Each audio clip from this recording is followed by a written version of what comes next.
Coucou tout le monde, je suis trop contente de vous retrouver pour mon bilan lecture mars 2023. Waouh, j'ai tellement de choses à dire parce que en fait, ça a été un petit peu compliqué. Mais avant de commencer, je voulais vous dire un grand merci parce qu'on est déjà plus de 400 sur cette chaîne et je m'attendais tellement pas à ça, donc ça me fait trop plaisir. En plus de ça, vous êtes adorables, vous mettez des commentaires et tout, et genre vraiment, mais ça me fait trop plaisir. Je suis trop contente que cette chaîne vous plaise et j'espère qu'on va continuer sur cette lancée où on est tous bien ici. Voilà, donc je voulais faire cette petite parenthèse avant de commencer parce que ça me fait vraiment trop plaisir. Je suis pas très active parce qu'une vidéo par mois c'est pas énorme, mais pour ma défense, j'ai eu un mois très chargé, même sur TikTok, j'étais pas très présente. Et j'ai de plus en plus de mal en fait à m'accorder du temps pour filmer. Alors qu'en fait c'est mon métier donc Christy wake up. Mais en fait voilà j'ai du mal vraiment donc faut vraiment que je fasse des efforts sur ça. Voilà. Allez, on va commencer. Ce mois-ci, j'ai lu 3 livres papier et 2 livres numériques. Donc je vais vous les... Blablabla. Je vais vous les... J'arrive pas à parler. Je vais vous les présenter dans l'ordre dans lequel je les ai lus. Donc, dans mon dernier bilan, je vous avais dit que je voulais lire Daisy Jones and the Six et c'est tout à fait ce que j'ai fait. Donc, j'ai commencé le mois avec Daisy Jones and the Six. La série sortait sur Amazon, je voulais pas me faire spoiler. En plus de ça, il y avait tellement un engouement autour que j'avais trop envie de le lire. Alors, mon avis. En fait, j'ai l'impression que j'ai un petit souci avec les livres que tout le monde aime. Parce que je les aime pas tant que ça. Donc, c'était pas que j'ai pas aimé, franchement. J'ai trouvé que le concept, de toute façon, je crois que c'est l'autrice s'appelle Taylor L. Jenkins, je sais pas. Mais j'avais lu Les 7 maris d'Evelyn Hugo de cette autrice. Et en fait, elle a une manière de raconter les choses, c'est vraiment formidable. On dirait que c'est vrai. En fait, on dirait que c'est une histoire vraie, que c'est tiré de faits réels, que c'est une storytelling en fait qui est tellement bien faite que tu crois que c'est vrai. Genre j'ai dû aller chercher sur internet Daisy Jones and the Six pour voir si c'était un vrai groupe qui existait. Vraiment, je suis allée même 2-3 fois parce que j'étais trop dans le doute. Et du coup, mais waouh, ça c'est vraiment incroyable pour moi et c'est vraiment le point fort de ce livre, c'est que le storytelling, il est incroyablement bien fait et t'es vraiment plongé dans le livre, c'est très bien raconté, ça vraiment top. Maintenant, bah c'est pas un coup de cœur, c'est pas un truc de fou pour moi, c'est une bonne lecture, mais j'arrive pas à m'attacher au personnage parce que bah je sais pas, j'arrive pas à m'attacher au personnage. Il y a beaucoup de points de vue, mais c'est pas ça le problème, je pense. Voilà, c'est un livre sympa, mais qui me reste pas là en fait. Je montre mon cœur, qui me reste pas là. Genre c'est bien, c'est très bien raconté, c'est agréable à lire parce que c'est vraiment très bien écrit, c'est fluide et tout. Mais l'histoire ne me marque pas, je sais pas. Et j'ai l'impression que ça fait ça avec tout le monde en fait, parce que ça a quand même été adapté en série, donc c'est pas rien. D'ailleurs, j'ai commencé la série et j'aime plutôt pas mal. Peut-être même que je vais préférer la série au livre, je sais pas, mais en tout cas, j'ai l'impression que c'est un sacrilège de dire ça. Mais en tout cas, la série, j'ai l'impression qu'elle est très bien faite. Même s'il y a des petites choses qui sont pas vraies que dans le livre, évidemment, c'est tout le temps comme ça, mais c'est léger, vraiment. Mais bref, voilà, j'ai vraiment l'impression que tout le monde a adoré ce livre et genre vraiment que ça leur a fait quelque chose quoi. Et moi, je trouvais que c'était un bon livre, une bonne lecture, mais voilà. Alors dites-moi si vous avez eu le même ressenti ou si vous faites partie de tous ces gens qui ont adoré Daisy Jones and the Six. Parce que j'aimerais vraiment savoir si je suis toute seule. Ça m'inquiéterait en fait, je me dirais qu'il y a peut-être un souci chez moi. Voilà, donc pour Daisy Jones and the Six, il me semble que j'ai mis 3 étoiles, je sais plus. Mais voilà, c'était une bonne lecture, mais voilà. De toute façon, moi, mon système d'annotation, vous l'avez bien compris, il est capote. N'en prenez pas compte.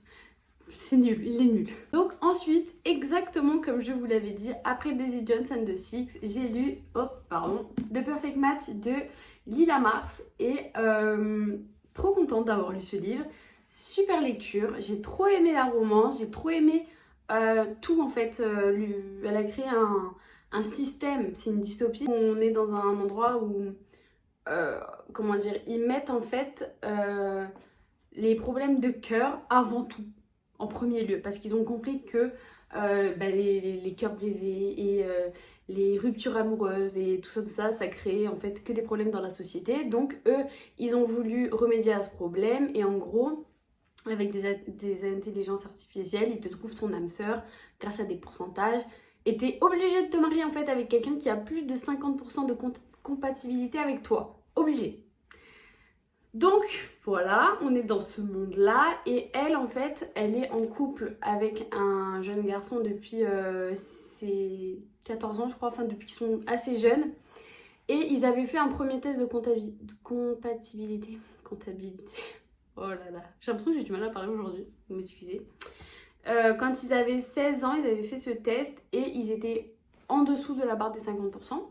Mais ils avaient encore le droit de rester ensemble, même si c'était mal vu. D'ailleurs, je crois qu'ils se cachaient, bref. Et quand ils refont le test à 18 ans, ben, ils ont baissé en fait. Donc ils sont carrément pas compatibles pour le système dans lequel ils vivent. Et donc du coup, elle en fait, elle va devoir se marier avec quelqu'un avec qui elle est compatible avec 98%. Ce qui est d'ailleurs pour les scientifiques et tout une avancée incroyable. Genre ils n'ont jamais vu une telle compatibilité.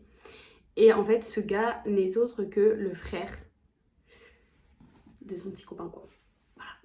Et c'est très compliqué. Et en fait, je m'attendais à ce que la romance elle aille vite.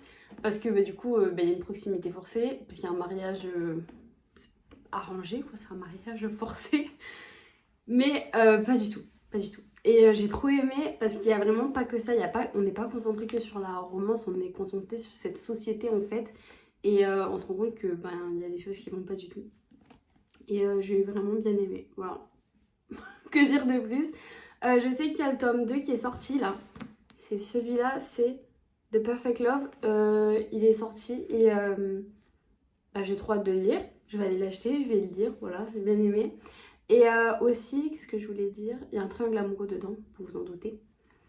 Et c'est un des pires triangles amoureux que j'ai vu dans le sens où c'est vraiment litigieux, quoi. C'est vraiment...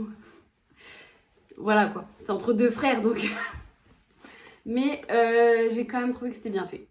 Voilà. Donc moi j'ai trop aimé. Moi j'adore les triangles amoureux de toute façon. Mais voilà, j'ai trop aimé et c'est une super romance où il n'y a pas que ça justement. C'est pas concentré que sur la romance. Les personnages évoluent bien et tout, genre trop cool. Voilà. Je me rappelle plus combien je l'ai noté, mais je crois que j'ai noté 4 ou 5 étoiles. Voilà, donc c'était pas mal, mais je crois que je vais arrêter de vous dire mes notes. Dites-moi si vous voulez que j'arrête de vous dire mes notes parce qu'elles vous aident pas. Ensuite, j'avais plus de service presse, j'étais en lecture libre et j'ai fait la pire erreur de ma vie. J'ai commencé Terre brisée de Victoria Aveyard. C'est à cause de lui que j'ai lu que 5 livres dans le mois. C'est à cause de lui, mais vraiment, parce qu'en fait, Daisy Jones and the Six et The Perfect Match, je l'ai lu tellement rapidement les deux, genre vraiment, j'étais partie sur une bonne lancée.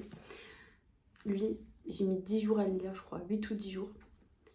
C'était un enfer. Je suis désolée pour tous les gens qui ont aimé ce livre, mais alors pour moi, c'était un enfer. Je crois que mon téléphone va s'éteindre et la luminosité fait que descendre. On s'arrête quand en fait? Trop bizarre. Genre la luminosité fait que descendre, mais il a de la batterie et la luminosité est au max. Bref, on va continuer comme ça. Bref, qu'est-ce que je disais sur cet enfer? Mais en fait, moi, ça a été long et ennuyeux et tout ce que tu veux. Je pensais que j'allais lire vite. Alors moi, j'avais lu Red Queen de Victoria Aveyard. J'avais lu les 3 premiers tomes. J'avais bien aimé, pas mal aimé. Et en fait, je sais pas si ceux qui avaient lu Red Queen à l'époque, vous avez suivi. Mais en fait, ils ont mis plus de 5 ans à sortir le tome 4 en français. Donc en fait, tous ceux qui lisent pas anglais, moi je lisais pas anglais à l'époque. En fait, on n'a pas eu la suite. Je crois d'ailleurs que le tome 4 est sorti en France et le tome 5 n'est toujours pas sorti. Enfin, c'est un enfer en fait, c'est n'importe quoi ce qu'ils ont fait en France avec cette saga. Ce qui fait que j'ai lâché la rampe en fait. Genre déjà, j'ai lu les 3 premiers tomes et 5 ans après, il y a l'autre qui est sorti. Je l'ai pas lu en fait parce que j'ai essayé de relire du début Red Queen. Sauf que c'était plus du tout mon... J'étais pas dedans. Genre, j'ai pas... Donc j'ai lâché la rampe, j'ai abandonné Red Queen. Et voilà, donc je m'étais dit...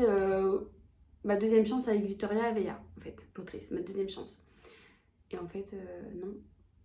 Non, il n'y aura pas de troisième chance.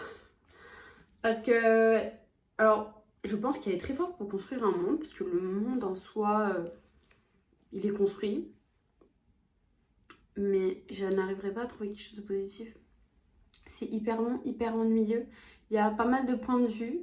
Mais tout le long, en fait, c'est une quête. Et tout le long, ils sont en train de marcher, marcher, marcher, se cacher, camper, se cacher, marcher. Tout le long. Tout le long. Ils marchent, ils prennent le bateau, ils campent, ils prennent le cheval, ils marchent. Tout ça, tout, pour un truc. En fait, dedans, il y a un objectif. Tu vois, c'est pas comme dans le livre où il y a un objectif, mais pour faire cet objectif, eh ben, ils ont besoin de faire plusieurs choses. Je trouve que là, dans ce truc, il y a vraiment un objectif et il faut qu'ils aillent... Bon, au début, oui, il y a un rassemblement de personnages, ok. Voilà. Mais après, oui, je sais pas. En fait, pour vous dire, je sais pas voilà, je pourrais justifier ça du livre, en fait. On pourrait justifier ça du livre. Mais je peux pas justifier tout ça. Genre, je ne sais pas ce qui s'est passé dans tout ça, en fait. C'est juste de la marche et du campement. Et c'était horrible. Franchement, je suis désolée, mais je sais qu'il va y avoir un tome 2 et certainement qu'il sera plus vivant que celui-là. Mais ça sera sans moi. Parce que c'est un cauchemar. Il m'a traumatisée.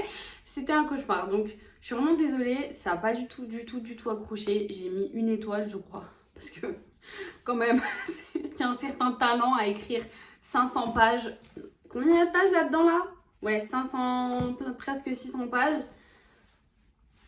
Pour pas grand-chose. Voilà. Donc, voilà, c'était vraiment pas du tout un coup de cœur et une déception. Je m'attendais à tellement plus. Le livre est tellement beau. Regardez comme il est beau. Une pépite. Par contre, j'ai passé mon doigt une seule fois là et j'ai enlevé une couche de brillant, quoi. Je me suis dit, je vais éviter de... Mais regardez, attendez. Vous voyez la map, comme elle est grande? Bon, on a fait le tour de toute la map. Voilà, ça, elle a pas fait la map pour rien, je peux vous le dire. Bref, je suis vraiment désolée s'il y a des gens qui l'ont adoré et tout. J'ai l'impression que je suis hautaine et tout, mais vraiment, j'ai pas aimé. Et c'est comme ça arrive. Peut-être qu'il y en a qui l'ont adoré. Je suis contente pour vous. Voilà. Donc, on clôt ce chapitre Terre brisée à jamais. Ensuite, j'ai reçu un service presse de PKJ, donc Dans la tête de Gideon Green. Je l'avais commandé parce que le résumé m'avait bien attiré. Alors moi j'ai aucun souci avec les histoires jeunesse, faut savoir. Genre quand c'est truc ado et tout, ça ne me pose aucun souci. J'aime bien. On va dire que je suis moins emballée que quand c'est des histoires où il y a des personnes un peu de mon âge et qu'il y a un peu de romance et tout. C'est sûr. Mais malgré tout, ça me plaît. C'est des lectures qui me plaît. Genre, je sais que je lis ça chill et voilà, je kiffe. Et bah, du coup, c'est ce qui s'est passé avec ce livre. Genre, c'est vraiment pas la lecture de l'année, c'est pas un truc de fou, mais c'était chill, relax, tranquille à lire, ça se lisait bien. Donc, en fait, c'est une enquête. Donc, lui, en fait, il se prend pour un inspecteur, mais il est jeune, hein, il a 16 ans, mais il se prend pour un inspecteur depuis qu'il est petit. Il vit pas dans ce monde, il regarde la télé en noir et blanc, il adore les films en noir et blanc, il est habillé comme ça avec un chapeau et un trench, alors qu'il est au collège le gars. En fait c'est marrant et du coup bah voilà, il part dans une enquête avec sa copine, sa meilleure amie et c'est cool. Et ce que j'ai vraiment le plus aimé dans ce livre, c'est la relation entre lui et son père. Son père, il est... en fait, lui, il se sent pas compris, évidemment, parce qu'il est différent des autres et tout. Et bah, j'ai bien aimé l'évolution de cette relation et comment elle était abordée, en fait. C'était chou, c'était touchant. Vraiment. Donc voilà, bonne petite lecture pour jeune, je dirais. Parce que moi, j'ai 27 ans, ça me gêne absolument pas de le lire. Mais si tu me demandes un livre avec de la romance, du spicy, tout ça, non. Non. Donc passe ton chemin. Il y a quand même une petite romance mignonne, mais non, c'est pas... Voilà, c'est pas ça. Mais franchement, j'ai bien aimé et c'était très chill, relax. Je peux vous dire que j'ai passé toute une après-midi de 14h à 18h quasiment dehors. D'ailleurs j'ai fait un vlog lecture, mais j'étais dehors au soleil sur ma terrasse là-bas. Je l'ai lu pendant toute l'après-midi, j'ai vraiment passé une super après-midi quoi, c'était cool. Donc voilà, je sais plus combien j'ai mis, mais je crois que c'était 2,5. Mais voilà, vous avez compris quoi, ma note elle est nulle parce que j'ai bien aimé, c'était une bonne lecture. Mais je note par rapport à, tu vois, à mes tropes, à des trucs que j'aime, il n'y avait rien des tropes que j'aimais dedans, tu vois, donc j'arrête de me justifier, j'arrête. Mais j'ai bien aimé, voilà, j'ai bien aimé. C'était une lecture sympa. Ok, on passe à la pépite de ce mois. Mon Dieu, là vous allez pas en revenir vos oreilles de tout ce que je vais vous dire, écoutez bien, écoutez bien. Donc, qui se rappelle de ces livres? Caraval et Legendary. Moi je les ai lus il y a au moins 4 ans, au moins. Et j'avais trop aimé, j'avais beaucoup aimé, mais j'étais restée sur ma faim puisque le tome 3 n'a jamais été publié en français par les éditions, c'est Bayard, les éditions Bayard. Ils ont lâché la rampe, ils ont abandonné, ils nous ont laissé avec une duologie qui n'est pas une duologie, sans fin en fait, c'est une trilogie à la base, sans fin. Et du coup, moi j'avais beaucoup aimé, mais tu vois, genre, j'avais pas la fin, j'avais pas la suite. À l'époque, je lisais pas en anglais, en anglais, je lisais pas en anglais. Et en fait, il y a pas si longtemps que ça, il y a moins d'1 an, ils ont traduit le tome 3 et ils l'ont publié dans une autre maison d'édition, ou alors c'est, enfin je sais pas, sur Amazon.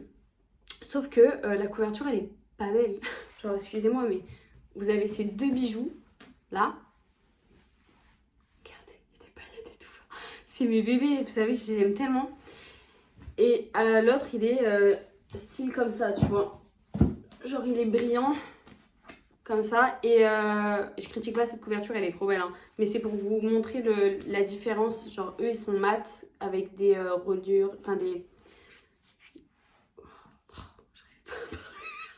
J'arrive pas à parler, mais bref, il y a du relief, voilà. Et l'autre en fait il est comme ça et juste il y a écrit final, même pas dans la même calligraphie et tout. Enfin du coup la couverture elle est pas, c'est pas qu'elle est pas belle, c'est juste qu'elle est pas, elle va pas avec les autres. Et du coup ça c'est terrible pour un tome 3, vous le savez, je le sais, tout le monde le sait. Donc j'ai pas voulu l'acheter. Mais j'étais frustrée parce que je voulais la lire cette suite. Je voulais la lire, surtout que chez De Saxius il paraît le 15 avril là je crois, dans 2-3 jours. Once Upon a Broken Heart qu'ils ont renommé, ils ont traduit Il était une fois un cœur brisé. C'est la traduction, hein, mais c'est que c'est beaucoup plus stylé, Once Upon a Broken Heart. Et ça, c'est dans l'univers de Caraval en fait. Enfin, c'est la même autrice et on retrouve un personnage qui était dans ça. Je l'ai pas lu. Hein. Mais du coup, ça m'a motivée à lire Final, donc le tome 3 de Caraval. Et je l'ai acheté en numérique. Je me suis dit, c'est quoi, t'aimes pas la couverture? C'est pas grave, tu l'achètes en numérique. Meilleure idée du siècle. Meilleure idée du siècle.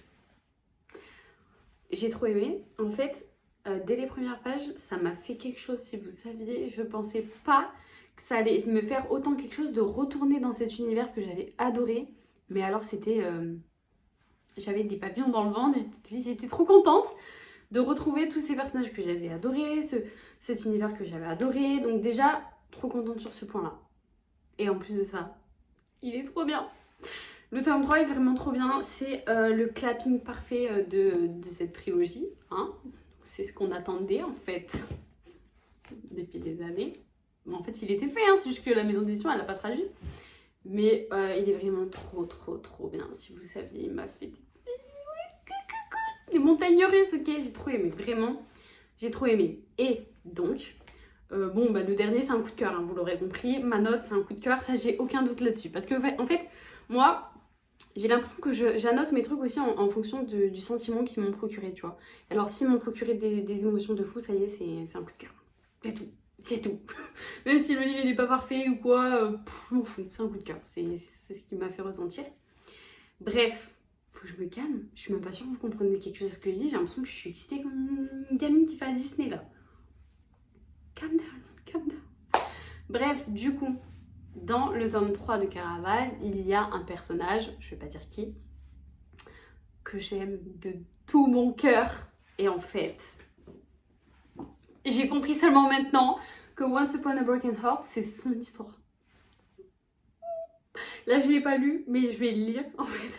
Alors je sais pas si je le lis en anglais, je vais voir si le niveau il est compliqué ou pas. Je vais voir. Ou alors si j'attends 10 jours là qu'il sorte officiellement en français chez De Saxus. En plus il y a une édition collector et tout, je vais trop aller l'acheter. Je vais trop donner mon argent les gars. Et voilà, je vais lire. Mais donc, ce que je voulais vous dire, c'est absolument, je crois pas que c'est obligatoire de lire Caraval avant Once Upon a Broken Heart. Il était une fois un cœur brisé.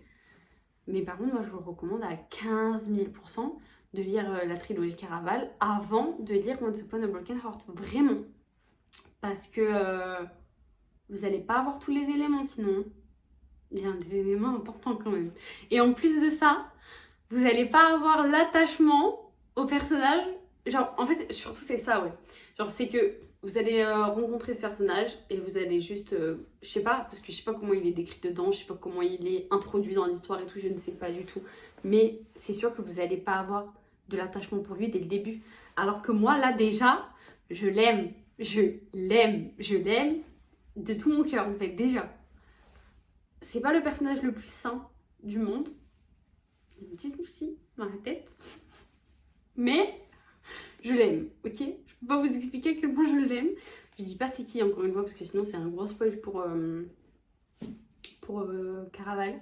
Mais voilà, vraiment, je vous conseille vraiment de lire Caraval, la trilogie, avant de commencer Once Upon a Broken Heart. Vous avez 10 jours. Vous avez 10 jours, lisez-le. Lisez cette trilogie. Du coup, je vous la recommande soit en poche, parce qu'en poche, ils sont publiés, mais en brochet, c'est impossible de les trouver maintenant. Vous pouvez les avoir donc en poche, mais vous allez avoir que le 1 et 2, pas le 3. Donc en fait, moi, je vous recommande de les lire en numérique, ou les acheter en numérique, parce que c'est le plus simple. C'est le plus simple. Et vous les lisez, en plus ils sont trop faciles à lire et tout, ça m'a fait tellement du bien de retrouver la plume de l'autrice. Elle est tellement belle sa plume, vraiment c'est une petite pépite. En fait, on va dire que le tome 3, il fait ça, tu vois, parce qu'il fait 500 pages. Moi je l'ai lu en numérique, mais il fait 500 pages, donc il fait à peu près cette taille. Mais alors là, c'est totalement justifié, en fait. Parce que c'est tellement fluide, les événements s'enchaînent, il y a tellement de choses qui se passent en plus, mais t'es pas surbooké d'informations. Ça se passe tranquillement, les événements ils sont fluides comme ça, en même temps il se passe des trucs dans la romance et tout, il y a trop de trucs qui se passent, mais c'est fluide. Genre j'ai lu 500 pages, j'ai l'impression d'en avoir lu 100. Vraiment, mais alors vraiment, genre c'est un talent qu'elle a, c'est incroyable, en plus c'est beau, il y a tellement de phrases poétiques, mais tellement bien tournées et tout, c'était là, tu les surlignes parce que c'est trop beau. Donc voilà. Vraiment, je vous recommande trop cette saga. Moi, j'avais oublié parce que ça fait 4 ans que je l'ai lu. Vous imaginez 4 ans avec tout ce que je lis et tout. Tu te rappelles que tu as aimé le livre, mais tu te rappelles pas à quel point tu l'as aimé. Et genre là, de retrouver les personnages et tout, c'était... J'ai envie de recommencer Caraval du début en fait. Sauf que je vais pas le faire parce que je dois lire Once Upon a Broken Heart. Et que j'ai aussi d'autres choses à lire. D'ailleurs, on va parler de ça maintenant parce que du coup là c'est fini. Vous avez eu tous les livres que j'ai lus ce mois-ci. Donc c'était 5, c'était pas énorme. Mais c'est totalement la faute de lui. Vraiment totalement, il m'a cassé. Il m'a cassé mon élan, tu vois. J'étais bien partie. J'étais dans un bon rythme.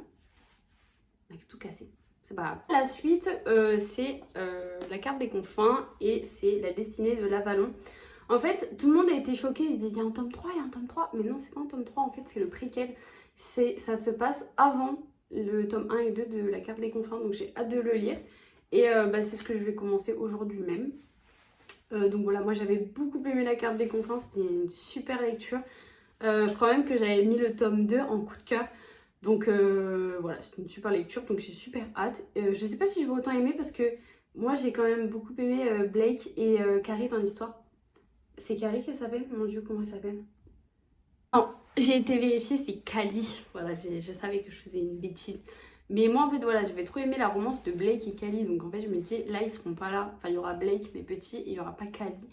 Donc je sais pas si je vais autant aimer, mais en tout cas je vais lire, j'ai hâte de lire et j'espère que ce sera une très bonne lecture. C'est ce qui va commencer mon mois d'avril en tout cas.